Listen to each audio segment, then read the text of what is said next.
നോക്കൂ, എത്രയെത്ര സുവർണാവസരങ്ങളാണ് ഈ ആഗോള അയ്യപ്പ സംഗമത്തിൻ്റെ പേരിൽ കോൺഗ്രസും BJPയും പ്രതീക്ഷിച്ചത്. എന്തൊക്കെ നരേറ്റീവുകളാണ് ഉണ്ടാക്കിയത്. അതിലൊരു നരേറ്റീവ് ആയിരുന്നില്ലേ പ്രതിപക്ഷ നേതാവിൻ്റെ ഫേസ്ബുക്ക് പോസ്റ്റ്. ഞാൻ ഒരിക്കൽ കൂടി ഒന്ന് വായിക്കാം. എന്താ പ്രതിപക്ഷ നേതാവിൻ്റെ ഫേസ്ബുക്ക് പോസ്റ്റ് പറയുന്നത്? ഈ സ്വർണം അടിച്ചുമാറ്റിയതുമായി ബന്ധപ്പെട്ട് അയ്യപ്പൻ്റെ സ്വർണം അടിച്ചുമാറ്റിയതിൻ്റെ പാപം മറയ്ക്കാനാണോ അയ്യപ്പ സംഗമം നടത്തുന്നത്? സ്വർണം അടിച്ചുമാറ്റിയത് കൊണ്ടാണ് നിയമസഭയിൽ ഇന്ന് ചർച്ചയില്ലാത്തത്. കഴിഞ്ഞ 3 ദിവസം അടിയന്തര പ്രമേയം ചർച്ചയ്ക്കെടുത്ത സർക്കാരിന് ഇന്നത് ചർച്ച ചെയ്യാൻ ധൈര്യമില്ലേ? കോടതി ഇന്ന് ഒരു ജില്ലാ ജഡ്ജിയെ വെച്ച് അന്വേഷിക്കണമെന്ന് പറഞ്ഞ കേസ് കോടതിയുടെ പരിഗണനയിലിരിക്കുമ്പോൾ സബ് ജുഡീസ് ആയ ഒരു വിഷയത്തിൽ, ഇത്രയും സെൻസിറ്റീവായ വിഷയത്തിൽ അടിയന്തര പ്രമേയത്തിന് നോട്ടീസ് കൊടുത്തത് എന്തു യുക്തിയാണെന്ന് എനിക്ക് ഇനിയും ആലോചിച്ചിട്ട് മനസ്സിലാവുന്നില്ല. എന്നിട്ടാണ് പ്രതിപക്ഷ നേതാവിൻ്റെ ഫേസ്ബുക്ക് പോസ്റ്റ് വരുന്നത് അയ്യപ്പൻ്റെ സ്വർണം അടിച്ചു മാറ്റിയതിൻ്റെ പാപം മറയ്ക്കാനാണോ? ആരാ അടിച്ചു മാറ്റിയതായിട്ടിപ്പോൾ നമ്മുടെ മുന്നിൽ സംശയത്തിൻ്റെ നിഴലിൽ നിൽക്കുന്നത്? ആരുടെ കയ്യിലായിരുന്നു ഈ ദ്വാരപാലക ശില്പങ്ങളിലെ പീഠമുണ്ടായിരുന്നത്?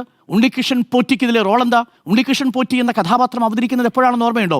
ആഗോള അയ്യപ്പ സംഗമം സംഘടിപ്പിക്കുന്ന 20-ാം തീയതിക്കും 5 ദിവസം മുമ്പ് ഇതാ ഉണ്ണികൃഷ്ണൻ പോറ്റി പ്രത്യക്ഷപ്പെടുന്നു. ഒരു ടെലിവിഷൻ ചാനലിൽ വന്ന് ബൈറ്റ് കൊടുക്കുന്നു. നമ്മൾക്ക് അടക്കം മോർണിംഗ് ഷോയിൽ വന്ന് ബൈറ്റ് തരുന്നു ഉണ്ണികൃഷ്ണൻ പോറ്റി. എന്താ ഉണ്ണികൃഷ്ണൻ പോറ്റി പറയുന്നത് അറിയാമോ? ഇത് കൂടാതെ ഒരു പീഠം കൂടി അവിടെ കാണാനില്ല എന്ന വിവരമാണ് ഞാൻ മനസ്സിലാക്കുന്നത് എന്നാണ് പറഞ്ഞത്. ആ സമയം ഈ ഉണ്ണികൃഷ്ണൻ പോറ്റിയുടെ സുഹൃത്ത് വാസുദേവന്റെ വീട്ടിലെ സ്വീകരണ മുറിയിൽ ഇതേ പീഠമുണ്ടായിരുന്നു. ആഗോള അയ്യപ്പ സംഗമം കഴിഞ്ഞ് ഇപ്പോൾ സഹോദരി പറയുന്നതനുസരിച്ചാണെങ്കിൽ 21-ാം തീയതി വാസുദേവന്റെ കയ്യിലുള്ള വിവരം ഉണ്ണികൃഷ്ണൻ പോറ്റി മനസ്സിലാക്കി അത് സ്വന്തം വീട്ടിലേക്ക് കൊണ്ടുവരാൻ വാസുദേവൻ പോറ്റിയോട് പറഞ്ഞു. അതിനുശേഷം ഈ വാസുദേവനോട് പറഞ്ഞു. വാസുദേവൻ അത് ഉണ്ണികൃഷ്ണൻ പോറ്റിയുടെ വീട്ടിൽ കൊണ്ടുവന്ന് വെച്ചു. 25-ാം തീയതി ബാംഗ്ലൂരിൽ പോകുമ്പോൾ ഉണ്ണികൃഷ്ണൻ പോറ്റി അത് സ്വന്തം വീട്ടിൽ നിന്നെടുത്ത് സഹോദരിയുടെ വീട്ടിൽ കൊണ്ടുവച്ചു. ഇതാണ് സംഭവം. ഇതിൽ ദേവസ്വം ബോർഡിന് എവിടെയാ റോള്? ഇതിൽ സർക്കാരിന് എവിടെയാ റോള്? എന്നിട്ട് ഈ ഉണ്ണികൃഷ്ണൻ പോറ്റി വന്ന് സമൂഹത്തിൽ തെറ്റിദ്ധാരണ പരത്തിയത് ആർക്കു വേണ്ടിയാ?